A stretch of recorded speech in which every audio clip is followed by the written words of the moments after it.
జున్ను అంటే ఎంతమందికి ఇష్టమో కామెంట్ చేసేయండి. Tasty and at the same time healthy కూడా. నేను మొన్న సంక్రాంతి పండగకి వెళ్ళినప్పుడు మా అమ్మ నా కోసం ఈ జున్ను ప్రిపేర్ చేశారు. సో, మా అమ్మ జున్ను ఎలా ప్రిపేర్ చేశారో ఈ వీడియోలో చూసేసేయండి. అదే మన భాషలో చెప్పాలి అంటే లెట్స్ మేక్ జున్ను.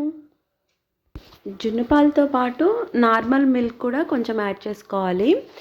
యాడ్ చేసుకున్న తర్వాత బెల్లాన్ని తురిమి కానీ లేకపోతే కొంచెం దంచి బెల్లాన్ని యాడ్ చేయాలి.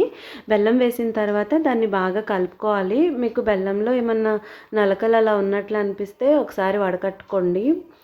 ఇలా బెల్లం బాగా కరిగేలాగా కలుపుకోవాలి. అప్పుడే మనకి లేకపోతే ఆ స్వీట్నెస్ అనేది అడుగున ఉండిపోయి పైనంతా మనకి చప్పగా ఉంటుంది జున్ను.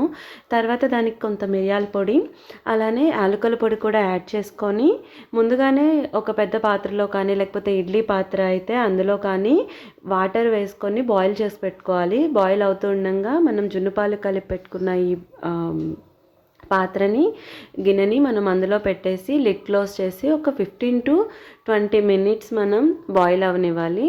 అంతే, ఇంకా జున్ను రెడీ అయిపోతుంది. సర్వ్ చేసుకోవడమే. చాలా న్యూట్రిషనల్ వాల్యూస్ ఉంటాయండి జున్నులో. ఏదైనప్పటికీ మితంగా తీసుకుంటేనే అది ఔషధం, అమితంగా తీసుకుంటే అమృతమైనప్పటికీ కూడా విషంలాగానే పనిచేస్తుంది కదా. సో అదనమాట ఈరోజు వీడియో. నా వీడియో మీకు నచ్చినట్లయితే లైక్ చేయండి, షేర్ చేయండి. ఇలాంటి మరిన్ని యూస్ఫుల్ వీడియోస్ కోసం నా ఛానల్ని సబ్స్క్రైబ్ చేసుకోండి. అంతే ఈ వీడియో. ఉంటాను మరి. Bye. Thank you for watching.